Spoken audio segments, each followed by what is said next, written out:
हम लोग आधुनिक भारत का इतिहास पढ़ रहे हैं। हम लोग क्या पढ़ रहे हैं? आधुनिक भारत का इतिहास। आधुनिक भारत के इतिहास में हम लोग पढ़ रहे हैं नवीन स्वायत्त राज्य। हम लोग पढ़ रहे हैं नवीन स्वायत्त राज्य।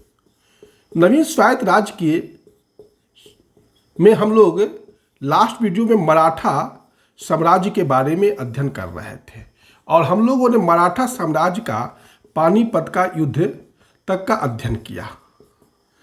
पानीपत का युद्ध का अध्ययन किया। 1761 में पानीपत का युद्ध हुआ था और मैंने आपको बताया था कि इस युद्ध का तात्कालिक कारण यह था कि जो अहमद शाह अब्दाली का पंजाब प्रांत में, जिसकी राजधानी लाहौर थी, जो प्रतिनिधि था अहमद शाह अब्दाली का, वो था तैमूर शाह। और मराठों ने क्या किया था कि इस तैमूर शाह को जो है लाहौर की गद्दी से भगा दिया और पंजाब पर अधिकार कर लिया। इस युद्ध का तात्कालिक कारण यही था। इस युद्ध में मैंने बताया था कि मराठा हार गए और अहमद शाह अब्दाली जीत गया। मराठा हार गए, जबकि इसके तरफ से एक इम्पोर्टेंट तोपची था मराठा की तरफ से, उनका नाम था इब्राहिम गारदी।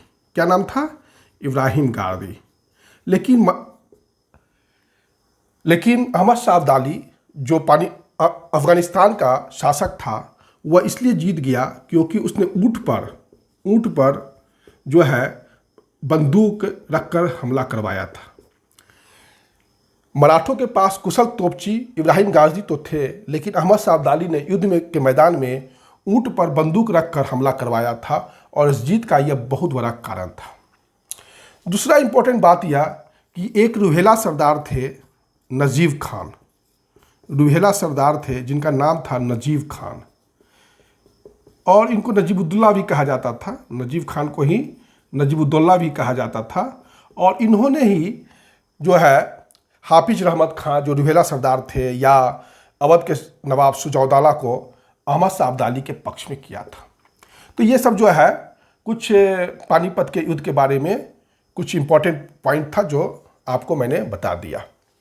अब पानीपत के युद्ध के बाद अब हम लोग पढ़ेंगे। पानीपत के युद्ध के बाद जून 1761 में नानाजी साहब का मृत्यु हो गया। नानाजी साहब का मृत्यु हो गया। नानाजी साहब का अर्थ हो गया बालाजी बाजीराव। बालाजी बाजीराव। एक ही और मैं बताना चाह रहा हूं कि जो बाजीराव प्रथम थे, वो पूछा जा सकता है कि किस नदी के किनारे मरे, तो नर्मदा नदी के किनारे। ऐसा क्वेश्चन खासकर उत्तर प्रदेश लोक सेवा आयोग पूछता है, तो थोड़ा सा ध्यान रखना पड़ता है कभी कभी। तो बाजीराव प्रथम किस नदी के किनारे उनकी मृत्यु हुई? तो नर्मदा नदी के किनारे इनकी मृत्यु हो गई। अब हम लोग नानाजी साहब के बाद जो राजा बनते हैं वो बनते हैं 1761 में माधवराव प्रथम। कौन बनते हैं? माधवराव प्रथम। माधवराव प्रथम का समय है 1761 से लेकर 1772 तक और आप कह सकते हैं कि यह ग्रांट डफ के शब्दों में, ग्रांट डफ ने एक स्टेटमेंट दिया कि मराठों को पानीपत के युद्ध के मैदान में उतनी हानि नहीं हुई जितना माधवराव प्रथम की मृत्यु के साथ। कहने का अर्थ कि मराठों का महान अंतिम पेशवा अगर कोई था तो माधवराव प्रथम ही था।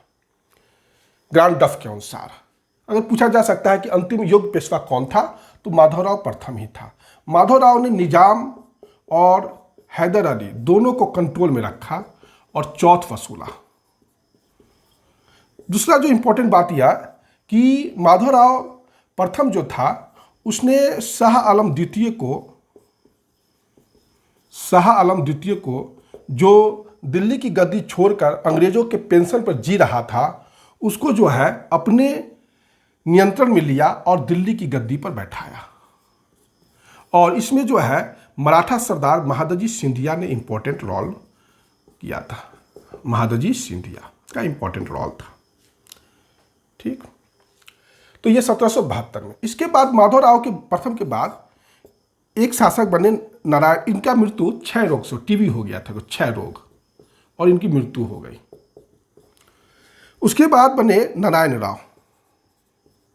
नारायण राव का समय है एक ही साल ये रहे 1772 से 1773 तक।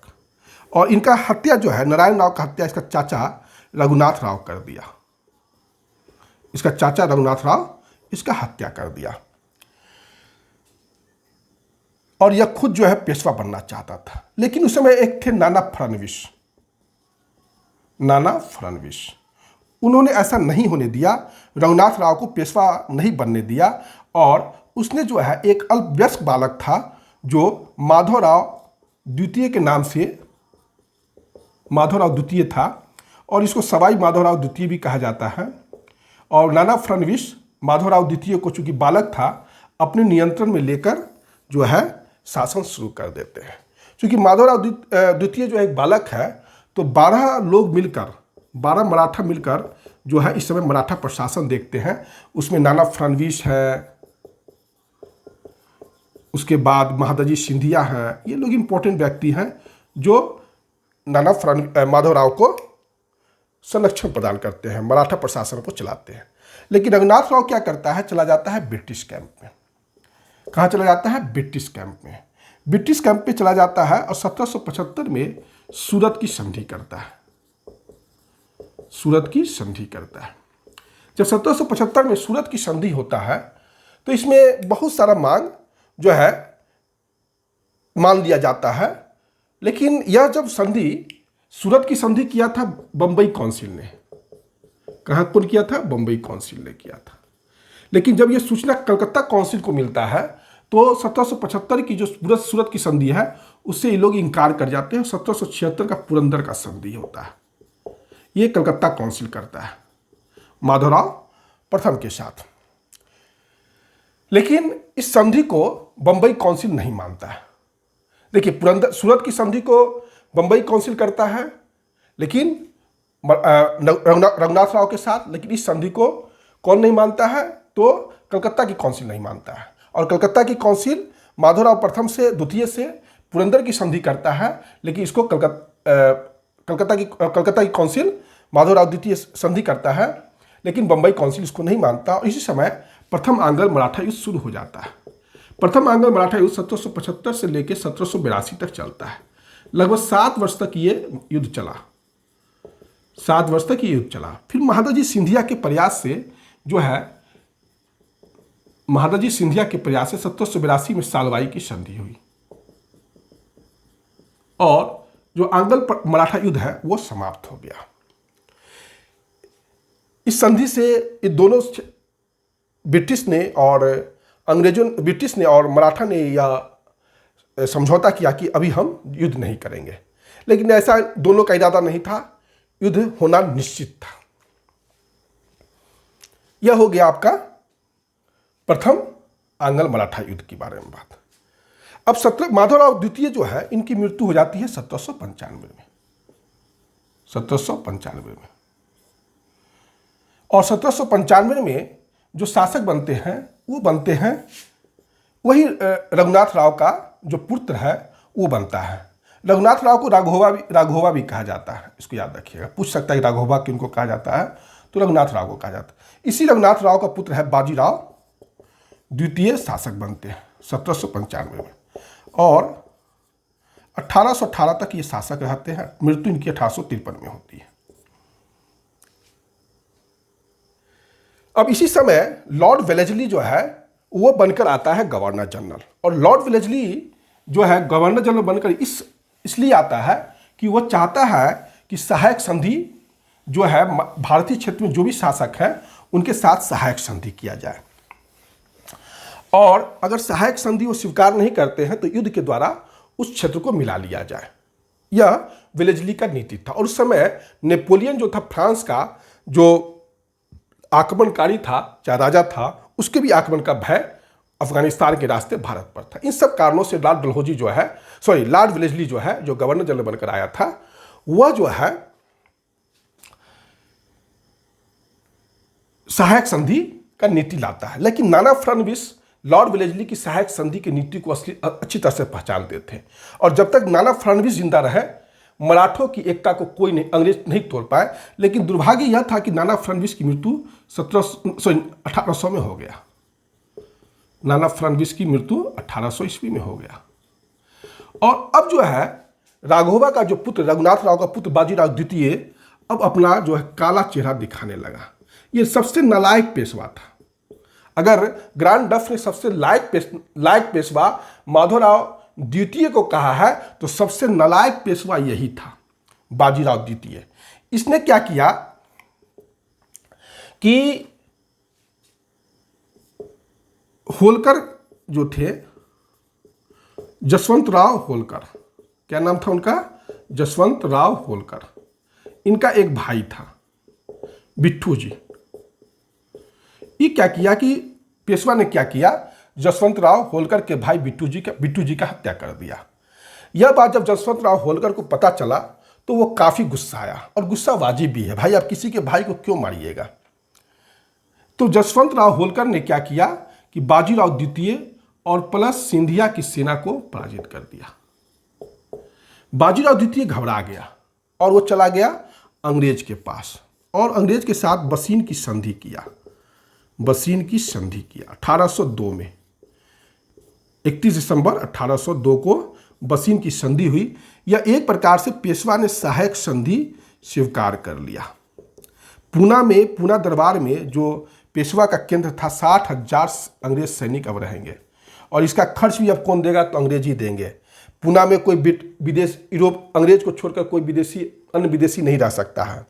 ये सब इसका नियम बना दिया गया। और सबसे बड़ा बात है कि पूना का पेशवा जो है गायकवाड़ पर हमला नहीं करेगा। ये सब कुछ नीति बना दिया गया। लेकिन सहायक संधि जब स्वीकार कर लिया, बसीन का संधि, बाजीराव द्वितीय ने, तो इसके बाद भोसले वगैरह को काफ़ी गुस्सा चढ़ा। जो भोसले थे वो उनको काफ़ी गुस्सा चढ़ा, और लेकिन भोसले ने विरोध किया, लेकिन बदले में भोसले हार गए और इनको देवगांव की संधि करना पड़ा। उसके बाद सिंधिया का नंबर आया। सिंधिया ने क्या किया, इसने भी विरोध किया, लेकिन फाइनली इसको भी हारना पड़ा और सुरजी अर्जन गांव की संधि किया। सबसे पहले भोसले ने देवगांव की संधि किया, फिर सिंधिया ने सुरजी अर्जन गांव की संधि किया। लेकिन जसवंत राव होलकर जो था वो जो है बहुत दिन तक लड़ता रहा। जसवंत राव होलकर ये जल्दी जो है समर्पण करने के मूड में नहीं था।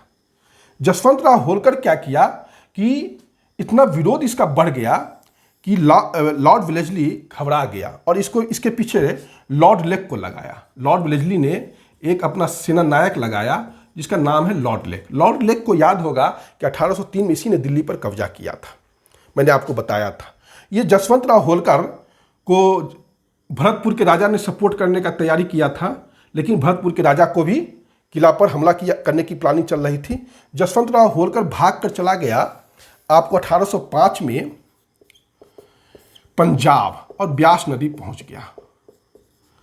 उस समय पंजाब पर रणजीत सिंह का शासन था और अंग्रेज ने रणजीत सिंह से साफ कहा कि आप जसवंत राव होलकर को राजनीतिक संरक्षण नहीं देंगे। फिर जसवंत राव होलकर को अमृतसर छोड़ना पड़ा और बदले में अंग्रेजों ने रणजीत सिंह से यह कहा कि हम आपके क्षेत्र में पंजाब में कोई भी अंग्रेजी सेना नियुक्त नहीं करेंगे। सारे अंग्रेजी सेना को उसने हटा लिया। यह उस समय की संधि हुई। एक बात और बता देता हूं कि रणजीत सिंह और अंग्रेजों का संबंध 1809 में के बाद ही जो है थोड़ा सा खराब होना शुरू हुआ। 1809 में मैंने बताया था कि लॉर्ड गवर्नर जनरल थे लॉर्ड मिंटो, और उन्होंने अपने मेटकॉफ को भेजा था अमृतसर की संधि करने के लिए।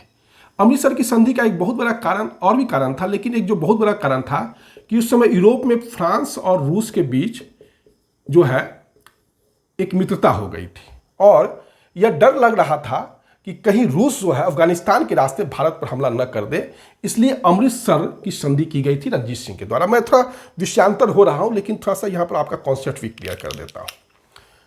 1809 की अमृतसर की संधि का यह भी एक कारण था कि 1809 में फ्रांस और रूस के बीच एक दोस्त मित्रतापूर्ण संधि हो गई थी और इंग्लैंड को लग रहा था कि कहीं रूस फ्रांस अफगानिस्तान के रास्ते भारत पर हमला न कर दे, इसलिए उसने रणजीत सिंह के साथ अमृतसर की संधि किया था, जिसका मध्यस्थता मेटकॉफ ने किया था। खैर यह हम थोड़ा सा विषयांतर हो गए, अब हम फिर से मूल बात पर आते हैं।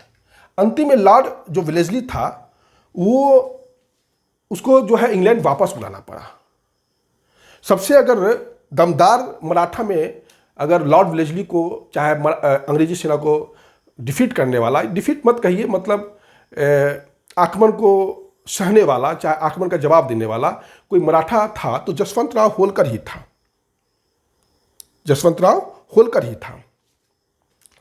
और जसवंत राव, हाँ, लेकिन 1806 में जसवंत राव होलकर ने भी राजपुर घाट की संधि कर लिया। राजपुर घाट की संधि कर लिया और इस प्रकार से भोसले हो, सिंधिया हो या होलकर हो, इस सब ने जो है आपको जो है सहायक संधि अंग्रेजों का स्वीकार किया। सहायक संधि सबसे पहले अगर किसी ने स्वीकार किया तो वह पूना का पेशवा था। मेरे ख्याल से यहां तक आपको कोई दिक्कत नहीं हो रहा होगा। लॉर्ड वेलेस्ली को इसलिए भारत से वापस बुला लिया गया क्योंकि ईस्ट इंडिया कंपनी के जो शेयर धारक थे वो देख रहे थे कि ईस्ट इंडिया कंपनी पर कर्ज की मात्रा काफ़ी तेज गति से बढ़ रही है और यह जो लॉर्ड वेलेस्ली की जो नीति है युद्ध के द्वारा युद्ध के द्वारा क्षेत्र को, भारतीय क्षेत्र को जीतना, उसमें काफ़ी कॉस्ट लग रहा है। तो इसलिए जो है लॉर्ड वेलेस्ली को बुला लिया गया। लेकिन जसवंत राव होलकर बहुत अंत समय तक लड़ता रहा। उसमें बाद में सिंधिया ने भी साथ देने का वादा कर लिया। सिंधिया भी सोचा था कि हम जसवंत राव होलकर को साथ देंगे। शुरू में तो साथ नहीं दे रहा था, लेकिन बाद में जसवंत राव होलकर की वीरता देखकर मुझको लगता है कि सिंधिया में भी थोड़ा सा वीरता आ गई थी। उस समय मेरे ख्याल से महादजी सिंधिया की तो मृत्यु हो गई थी। महादजी सिंधिया के पुत्र थे दौलत राव सिंधिया, ठीक, जिनमें हिम्मत आया कि हम भी जो है जसवंत राव होलकर को साथ दें। गायकवाड़ जो है वो दूर रहे थे, द्वितीय आंग्ल मराठा युद्ध हुआ था उससे दूर रहे थे। उसके बाद तृतीय आंग्ल मराठा युद्ध।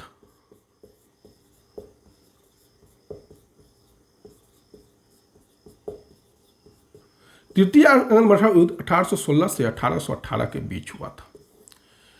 देखिए 1813 में गवर्नर जनरल बनकर आए थे लॉर्ड हेस्टिंग्स। लॉर्ड हेस्टिंग्स तृतीय आंग्ल मराठा युद्ध का जो तात्कालिक कारण था वो था पिंडारी का दमन। तात्कालिक कारण क्या था? पिंडारी का दमन। लेकिन जो वास्तविक कारण था वो था लॉर्ड मुक्त व्यापार की नीति। मैं दोनों समझा देता हूं। मुक्त व्यापार की नीति, पहले मैं पिंडारी का दमन बता देता हूं। देखिए पिंडारी वैसे लड़ाका थे जो मराठा की ओर से लड़ते थे, लेकिन इनको वेतन नहीं मिलता था, स्थायी वेतन से नहीं मिलता था। जब भी लूट मार होता था तो उसमें इनको हिस्सा मिल जाता था। इसमें हिंदू और मुस्लिम दोनों धर्म के लोग थे। ऐसी बात नहीं थी कि किसी जाति या धर्म विशेष के लोग थे। जैसे चीतू हुए इम्पोर्टेंट पिंडारी नेता की, वासिल मोहम्मद हुआ,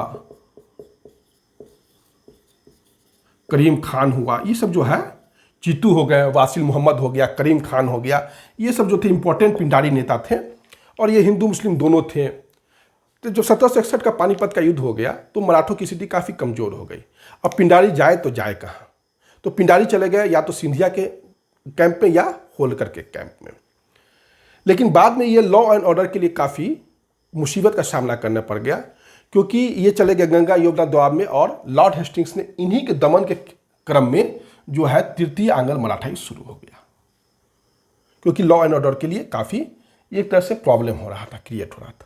मुक्त व्यापार की नीति यह था कि 1813 में जो है ब्रिटिश में मुक्त व्यापार की नीति शुरू हुई और मुक्त व्यापार की नीति से अधिकांश भारतीय क्षेत्र चाहिए था ब्रिटिश को अपने व्यापार के लिए। तो मराठा अभी भी स्वतंत्र था, तो मराठा जैसे विशाल क्षेत्र को, जो कपास उत्पादक क्षेत्र था, बहुत बड़ी जनसंख्या का क्षेत्र था, धनी आबादी था, तो मराठा को क्षेत्र को ब्रिटिश साम्राज्य में लाना अब जरूरी था। और यही था लॉर्ड हेस्टिंग्स की नीति कि मुक्त व्यापार, ज़्यादा से ज़्यादा भारतीय क्षेत्र को प्राप्त करो, क्योंकि मैनचेस्टर और लंकाशायर की वस्तुओं का यहाँ पर कच्चा माल यहाँ से मिल सके और बना बनाया वस्तु भारत में आ सके। यही था मुक्त व्यापार की नीति, जो यही कारण था। और लॉर्ड हेस्टिंग्स बड़ा आक्रामक व्यक्ति था और उसने भारत में आते ही जो है अपना खेल शुरू कर दिया। सबसे पहले भोसले से टकराया। भोसले के साथ इसने नागपुर की संधि कर लिया 1816 में। उसके बाद इसने सिंधिया के साथ संधि किया। सिंधिया के साथ जो है ग्वालियर की संधि किया 1817 में। सिंधिया के बाद इसने पूना के पेशवा के साथ संधि किया 1817 में ही। और फिर मंदसौर की संधि किया होलकर के साथ 1818 में। ये 4 संधि इंपॉर्टेंट है जो याद रखिएगा। भोसले के साथ नागपुर की संधि 1816 में, सिंधिया के साथ ग्वालियर की संधि 1817 में, पूना के साथ पेशवा के साथ पूना की संधि 1817 में, और मंदसौर की संधि होलकर के साथ 1818 में। ये 4 संधि इंपॉर्टेंट हुआ। लेकिन पूना का पेशवा जो था उसको लगा कि हम जो है मुफ्त में अंग्रेजों के नियंत्रण में जा रहे हैं। अंतिम समय में उसको बाजीराव द्वितीय को ज्ञान हुआ, लेकिन ज्ञान आने से क्या होता है तब तक बहुत देर हो चुका था। और फिर कोरेगांव और एवं अष्टी के युद्ध में, कोरेगांव एवं अष्टी का युद्ध हुआ, और फाइनली जो है किरकी के युद्ध में जो है बाजीराव द्वितीय पराजित हुआ। 1818 में इसे पकड़ लिया गया बाजीराव द्वितीय को, और गिरफ्तार करके कानपुर में भेज दिया गया बिठूर के पास रहने के लिए। और फिर इनको 18 लाख रुपया पेंशन दे दिया गया।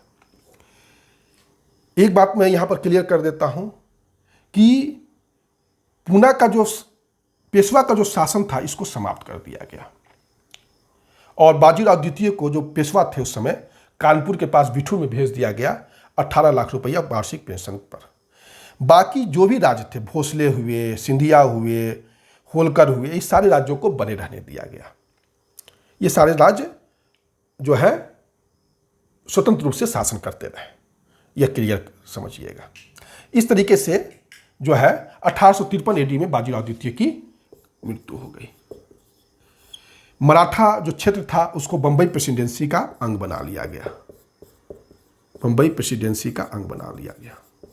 इस प्रकार से जो है मराठा जो है क्षेत्र अब ब्रिटिश साम्राज्य का एक हिस्सा हो गया। यहाँ पर बार बार हम आपको सिंधिया, भोसले, इस सब का चर्चा कर रहे हैं, तो थोड़ा सा हम आपको एक चीज़ बता देते हैं। जब बालाजी विश्वनाथ जब पेशवा बने तो उन्होंने क्या किया कि डिफरेंट क्षेत्र के लिए डिफरेंट सेना नायक नियुक्त किया, और वो जो है बाद में एक परिवार का शासन वहाँ पर स्थापित हो गया। जैसे नागपुर में भोसले परिवार। भोसले में एक इंपॉर्टेंट वॉरियर थे रघुजी भोसले। रघुजी भोसले इतने बड़े इंपॉर्टेंट आदमी थे कि इन्होंने अलीवर्दी खान बंगाल के नवाब को चौथ देने पर मजबूर किया था, और यही वो सेना नायक थे, मराठा सेना नायक, जो उड़ीसा को भोसले के क्षेत्र में मिलाया, नागपुर के क्षेत्र में मिलाया या मराठा साम्राज्य का हिस्सा बनाया। उसके बाद सिंधिया हो गए ग्वालियर के। इसी में थे आपको महादजी सिंधिया, दौलतराव सिंधिया, ये सब उसी के इंपॉर्टेंट थे। महादजी सिंधिया के प्रयास से ही 1782 AD में सालवाई की संधि हुई थी। उसके बाद दौलतराव सिंधिया आए, वही जो है सूर्यजनगांव का संधि हुआ था 1803 में, मैंने आपको चर्चा किया था। उसके बाद सिंधिया के बाद होलकर जो थे इंदौर के थे। इसी में मल्हार राव होलकर थे। मल्हार राव होलकर जो है पानीपत के युद्ध मैदान से भाग गए थे, लेकिन उसके बाद इनकी पुत्रवधू थी अहिल्याबाई होलकर। याद होगा आप लोग, अहिल्याबाई होलकर। काशी का जो विश्वनाथ मंदिर है वह इसी ने पुनर्निर्माण करवाई थी, अहिल्याबाई होलकर ने। काफ़ी मंदिरों का निर्माण का श्रेय जाता है अहिल्याबाई होलकर के नाम से। यह लगभग 1765 से लेके 1794 AD तक इंदौर पर शासक की थी, और इसी का बेटा था जसवंत राव होलकर। ठीक, एक अच्छी माँ ने एक अच्छे पुत्र को पैदा किया। होलकर के बाद गायकवाड़ जो थे बड़ौदा के थे, और पूना का पेशवा। अगर आपसे पूछ लिया जाए कि मराठा परिसंघ की स्थापना किसने की, तो मराठा परिसंघ की स्थापना का श्रेय बालाजी विश्वनाथ को ही दिया जाता है। और उसमें नागपुर एक बहुत बड़ा केंद्र था जहां भोसले परिवार थे, रघुजी भोसले, सिंधिया ग्वालियर के सिंधिया थे, होलकर इंदौर के होलकर थे, गायकवाड़ थे बड़ौदा के, और पूना के पेशवा। ये मराठा परिसंघ थे। लेकिन एक बात बताइए कि इतने इतने बड़े सेना नायक थे, आखिर मराठों की हार क्यों हो गई? ये सभी आपस में कुशल सेना नायक थे, लेकिन एक दूसरे को साथ नहीं देते थे। जैसे द्वितीय अंग्रेज मराठा युद्ध हुआ तो सिंधिया और पेशवा लड़ रहे थे, होलकर देख रहे थे, और गायकवाड़ अंग्रेजों को साथ दे रहे थे। जब होलकर लड़ रहे थे तो पेशवा और सिंधिया साथ देख रहे थे, लेकिन बाद में सिंधिया जो है उन्होंने बुद्धि का परिचय दिया और फिर होलकर का साथ देने का निर्णय किया, लेकिन तब तक बहुत देर हो चुकी थी। दूसरा बात यह है कि मराठों का हार का कारण यह भी था कि इनके पास गुप्तचर नहीं था। तीसरा था कि धन की कमी थी, और इनका जो एक आप कह सकते हैं चौथ वसूलने के कारण इनका जो चरित्र बना था अन्य राज्यों के प्रति, भारतीय राज्यों के प्रति, वो लुटेरा की तरह बन गया था। इसलिए ये कभी विश्वस्त नहीं हो सके। मराठा साम्राज्य के पतन के बहुत सारे कारण हैं, लेकिन दूसरा बात यह है कि इनके प्रशासन में भी असंगति थी। विभिन्न धर्म और जाति के लोग थे, इससे प्रशासन में एक लयात्मक नहीं आई, और यह भी एक बहुत बड़ा कारण पड़ा। और फिर ये मराठा परिसंघ जो थे, जो नागपुर के भोसले हुए, सिंधिया के ग्वालियर हुए, होलकर हुए, गायकवाड़ हुए, पूना के पेशवा हुए, ये सब जो थे अपना स्वतंत्र व्यक्तित्व स्थापित करना चाहते थे कि मैं हूँ। इनमें यह नहीं था कि मैं मराठा, हम हूँ, मैं हूँ। महादाजी सिंधिया है तो है, दौलत राव सिंधिया है तो है। नाना फडणवीस इस बात को समझता था, सिर्फ एक व्यक्ति, कि अंग्रेजों की सहायक संधि स्वीकार करने का अर्थ है, जो सबसे पहले पेशवा ने स्वीकार किया बसिन की संधि से, उसके बाद भोसले ने भी देवगांव की संधि, सूर्यजनगांव की संधि, राजपुर घाट की संधि, ये सबसे स्वीकार होता चला गया। खैर, इसी के साथ मराठा साम्राज्य आपका आज कंप्लीट हुआ। अंग्रेजों ने मराठा को कैसे मिलाया, यह चैप्टर आपका अब जो है समाप्त हो गया। हम लोग एक दो चीज, हम छोटा छोटा फैक्ट्स आपको क्लियर कर देते हैं। 1749 में एक अंबूर का युद्ध हुआ था। कौन सा युद्ध हुआ था? अंबूर का युद्ध हुआ था। और इस युद्ध में मैंने कर्नाटक का नवाब पढ़ाया था, अनवरुद्दीन। कर्नाटक का नवाब अनवरुद्दीन पढ़ाया था।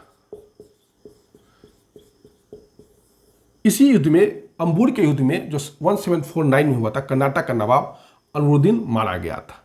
इसको मारने में कौन कौन थे? डुप्ले प्लस मुजफ्फरजंग और चंदा साहिब। थोड़ा ध्यान में इसको रखिएगा। ये फैक्ट्स पूछा जा सकता है, उत्तर प्रदेश में ज़्यादा पूछता है कि अनवरुद्दीन किस युद्ध में मारा गया था। तो 1749 में अंबूर का युद्ध हुआ था। कर्नाटक के नवाब थे डुप्ले, मुजफ्फरजंग, चंदा साहिब ने तीनों मिलकर अनवरुद्दीन को मार डाला। बाकी कहानी कर्नाटक पढ़ाते समय आपको मैंने बता दिया है, इसलिए बहुत डेप्थ में यहाँ पर हम नहीं जाएंगे। रणजीत सिंह 5 शादी किए थे। रणजीत सिंह 5 शादी किए थे। जो अंतिम सिख राजा थे दिलीप सिंह, उनकी जो माँ थी जिंदन, वो रणजीत सिंह की पत्नी ही थी। क्योंकि 5 शादी किए थे तो 5वीं बीवी शायद जिंदन ही थी, और इन्हीं के साथ इसको लंदन पढ़ने के लिए भेज दिया गया था। बाकी तो चीज़ पता ही है। मैंने बताया था रणजीत सिंह सुकरचकिया मिशल के थे, सुकरचकिया मिशल के थे, ठीक। और सुकरचकिया मिशल का संस्थापक था बुद्ध सिंह। सुकरचकिया मिशल का संस्थापक कौन था? बुद्ध सिंह था। लेकिन वास्तविक संस्थापक कौन था? चतर सिंह। बुद्ध सिंह संस्थापक थे, लेकिन वास्तविक संस्थापक चतर सिंह थे। अगर आपसे पूछा जाए कि सुकरचकिया मिशल के संस्थापक कौन है, तो आप चतर सिंह ही दीजिएगा। और रणजीत सिंह ने 1802 में अमृतसर जीता था। ये जीता था भंगी मिशल से। कहीं पूछ लिए, क्योंकि सुकरचकिया से अगर ये थे, रणजीत सिंह थे, तो अमृतसर पर किसका अधिकार था? तो भंगी मिशल के अधिकार था अमृतसर पर। ये सब कुछ सवाल पूछा जा सकता है, उसी को दृष्टिगत रखते हुए मैंने आपको ये सब बता दिया। आज का वीडियो इतना ही। मराठा समाप्त हो गया, अब बंगाल है। अभी यह अध्याय थोड़ा सा चलेगा वीडियो में। आप लोग वीडियो को कहीं भी कोई दिक्कत हो रहा हो तो वीडियो में जो कमेंट बॉक्स होता है वहाँ पर कमेंट कर दिया कीजिए। मैं आप लोगों का हर संभव मदद करने के लिए तैयार हूँ। आप मेहनत कीजिए, आप सिर्फ इसको याद कीजिए। कहीं भी आपको भटकने की आवश्यकता नहीं पड़ेगी किसी भी एग्जाम के लिए, चाहे संघ लोक सेवा आयोग द्वारा आयोजित परीक्षा हो, या उत्तर प्रदेश राष्ट्र लोक सेवा द्वारा आयोजित परीक्षा हो, या NTA द्वारा आयोजित परीक्षा हो, या आप स्नातकोत्तर परीक्षा में चाहते हैं, प्रवेश परीक्षा में पास करना चाहते हैं, सबके लिए उपयोगी है। इसी के साथ मैं ये वीडियो समाप्त कर रहा हूँ। धन्यवाद।